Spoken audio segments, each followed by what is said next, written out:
Hello and welcome to Vacuum Furnace Best Practices for Greater Reliability and Efficiency by Matt Clinite, presented by Furnaces North America 2020. A little about myself. I started in the industry in 2014 with Ipsen, and I am currently the Ipsen Customer Service Sales Manager, managing the aftermarket sales operations. This presentation will provide you with 5 basic steps for keeping your vacuum furnace running at peak performance as long as possible. You will learn how to identify and correct common furnace problems, set up a regular maintenance plan, and ultimately how to improve the reliability, the efficiency, and overall capability of your vacuum furnace.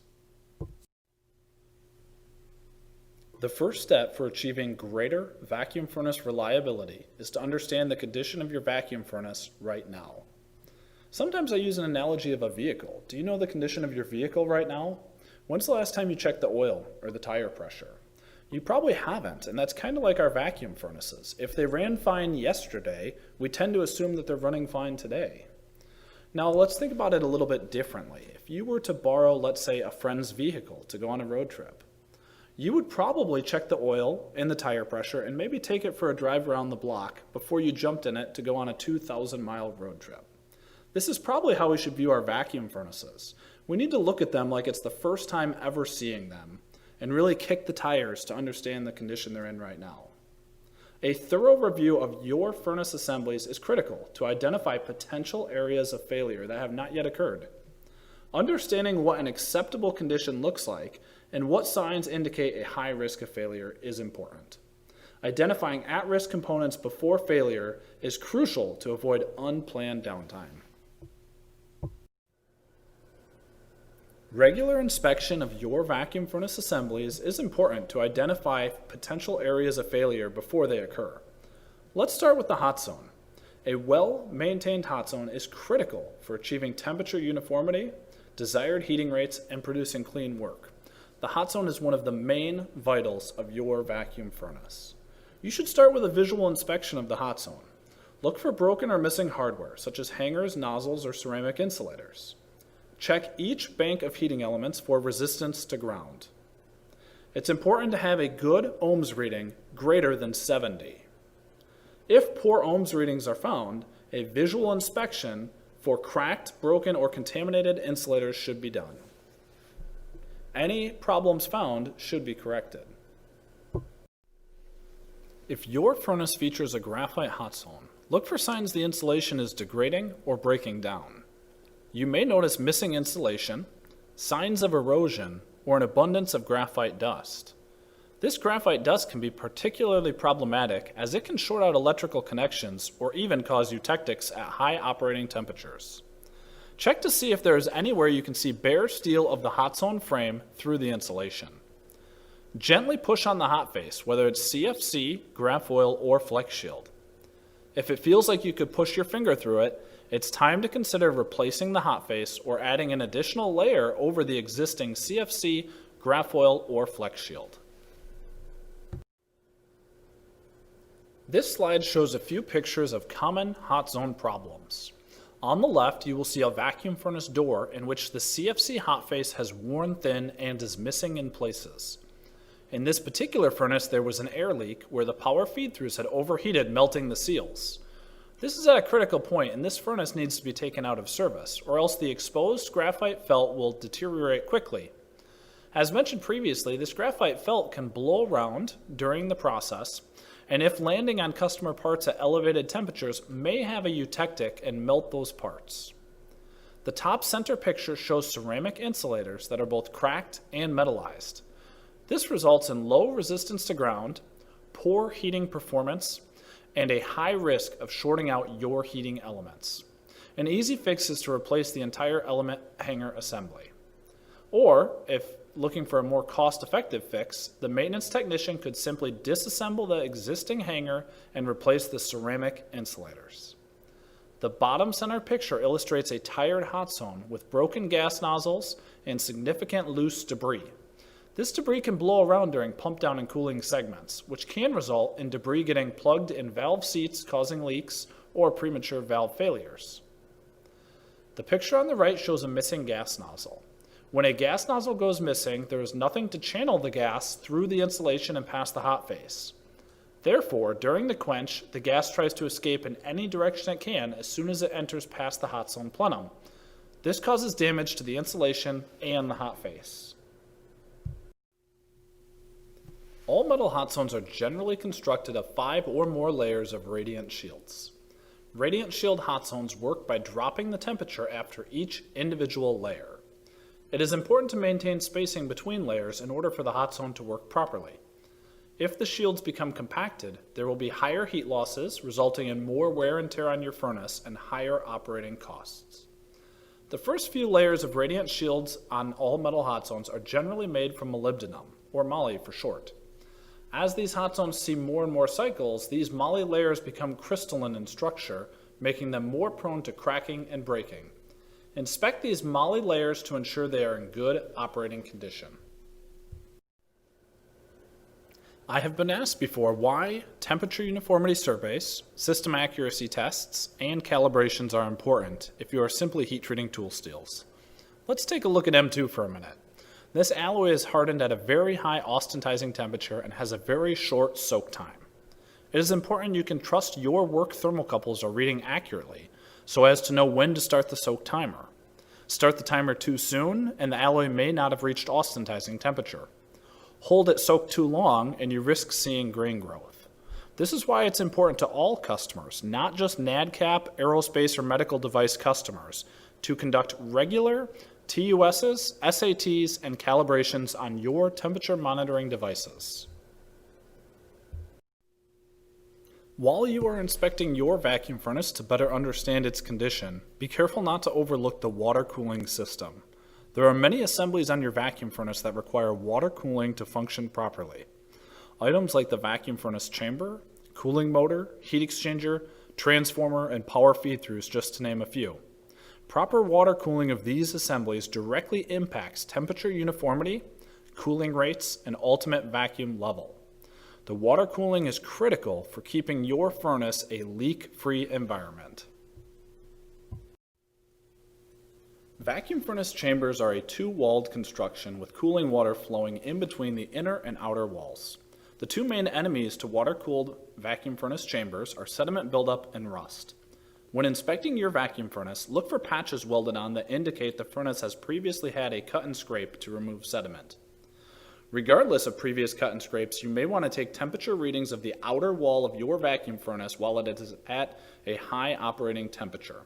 The wall temperature should never exceed 140 degrees Fahrenheit. Pinhole leaks on the inner or outer walls are indicators that the jacket may be rusting out.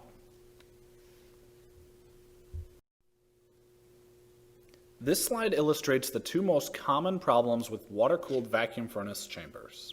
The picture on the left shows a chamber that has previously had a problem with sediment buildup, which resulted in a cut and scrape to remove this sediment. The picture on the right shows a pinhole leak on the inner wall of the vacuum furnace jacket. This type of leak may indicate that the jacket is beginning to rust out. Additional testing should be done, either ultrasonic testing or core sampling. When inspecting your water supply, be sure that the water being supplied to the diffusion pump is less than 85 degrees Fahrenheit at the inlet of the water-cooled tracings for the diffusion pump. If your water system struggles to supply 85-degree water, you might consider adding a trim chiller or dedicated water source feeding the diffusion pump. The diffusion pump has a relatively low water demand, usually only a few gallons per minute. If the water temperature exceeds 85 degrees Fahrenheit, the risk of backstreaming oil into your furnace chamber increases significantly. When inspecting your water system, pay close attention to the small diameter water cooling lines that are more prone to plugging. These smaller lines often feed the VRT, the cooling motor, and the power feed-throughs. Avoid water treatments that negatively interact with copper. And if you decide to flush your furnace with a descaler, such as Ridlime, be sure to isolate copper components. You might consider adding flow indicators to your water manifolds. These flow indicators provide peace of mind at a quick glance that water is flowing appropriately. Keeping your roughing and booster pumps in good operating condition is critical in achieving a good vacuum level that produces bright, clean work. To evaluate the condition of your pumping system, start by determining whether there is a preventative maintenance schedule and if it has been followed regularly. Inspect the sight glasses on both the booster and roughing pumps to ensure proper oil levels. A milky appearance in oil may indicate excessive moisture in the system. It may be time to rebuild your pumps if the leak rate is good on your furnace, but the pump down times are rising or ultimate vacuum is getting worse. If your furnace has a diffusion pump, check the diffusion pump oil temperature to ensure the heaters are working appropriately. Oil temperature should be greater than 400 degrees Fahrenheit. Check the sight glass to ensure proper oil levels and that the oil is clean. Determine the last time the diffusion pump was disassembled, cleaned, and the oil was changed. This is an often overlooked maintenance activity. Make sure the oil cup for the main valve cylinder is properly lubricating. Your process will determine how often you need to clean and service your diffusion pump. Let's take a minute to talk about furnace electronics and controls. Furnace electronics and controls, more frequently than any other assembly on the furnace, are subject to the old adage, if it isn't broke, don't fix it. But like smartphones or computers, furnace electronics such as PLCs, recorders, OITs, and controllers quickly become obsolete, and replacement parts and service can be hard to come by. Upgrading to newer electronics can have lengthy lead times, so proper planning is crucial. It is really important that you plan ahead here. If you can't get the capital to upgrade your equipment from obsolete components, try your best to keep replacement components on hand. That way, if a component does go down, you're not stuck looking for one on eBay. This quick exercise of reviewing your vacuum furnaces per these 5 recommendations can be an eye-opening experience. It is possible when you do this, you may be relieved to find that all systems are in good working order and that regular maintenance has been followed. Or you might discover hidden issues which, if not addressed properly, could lead to degraded performance and costly downtime. Once you have thoroughly evaluated your hot zone, temperature monitoring systems, water-cooled components, pumping system, and electronics, it's now time to document your findings. Be sure to take detailed notes and many pictures of the furnace's current condition. Decide which items are at the highest risk of failure and create a timeline to address these items. Next, determine which items are okay for now but will eventually need to be replaced. If you are serious about minimizing unplanned downtime, you need to seriously consider budgeting for furnace components and upgrades before they are needed. It is better to have the funds and not need them than to need them and not have them. Now that you have thoroughly inspected your vacuum furnace and have a good understanding of the components that are at the highest risk for failure, it's time to create a comprehensive furnace inspection checklist for your specific furnace. Include pictures and develop a standard criteria that minimizes the subjective nature when evaluating components. Pictures will also help the maintenance team who are completing this checklist who may not be as familiar with the vacuum furnaces. Determine the interval you want your maintenance team to complete this checklist. And remember, be sure to address any findings sooner than later to avoid costly unplanned downtime. On this slide, you will see an example of what a vacuum furnace inspection checklist might look like. This is an example of the one that the Ipsen regional sales engineers use as we travel to customers, helping them identify potential areas of failure on their vacuum furnaces. Let's take a minute to talk about preventative maintenance programs. Right about now, you're probably asking yourself, okay, this is all great, but shouldn't my OEM have a preventative maintenance plan and an inspection checklist for me? The answer is yes. Of course, any OEM is going to have this information available. However, I like to use the analogy of children. Furnaces are a bit like children. They all have their own personality. They all have their own little nuances. So it's important that you get to know your furnace. Knowing your furnace will drive the frequency of how often you need to do preventative maintenance and which preventative maintenance activities are most important for your specific vacuum furnace. In conclusion, if you want to maximize the uptime and reliability of your vacuum furnace, you need to get really good at identifying and mitigating risk points before costly unplanned downtime occurs. Let's go back to that analogy with borrowing your friend's car. If you were to do that, you would probably check the oil, you would probably check the tire pressure, you would probably take it for a drive around the block before you went on a 2,000-mile road trip in a car you weren't familiar with. Take that same approach with your vacuum furnace. Don't just say, well, it ran fine yesterday, so it must be fine. Go out of your way to look it over with a good once-over with a written checklist. Make sure to check every single item on a regular basis and ensure that it is in good operating condition.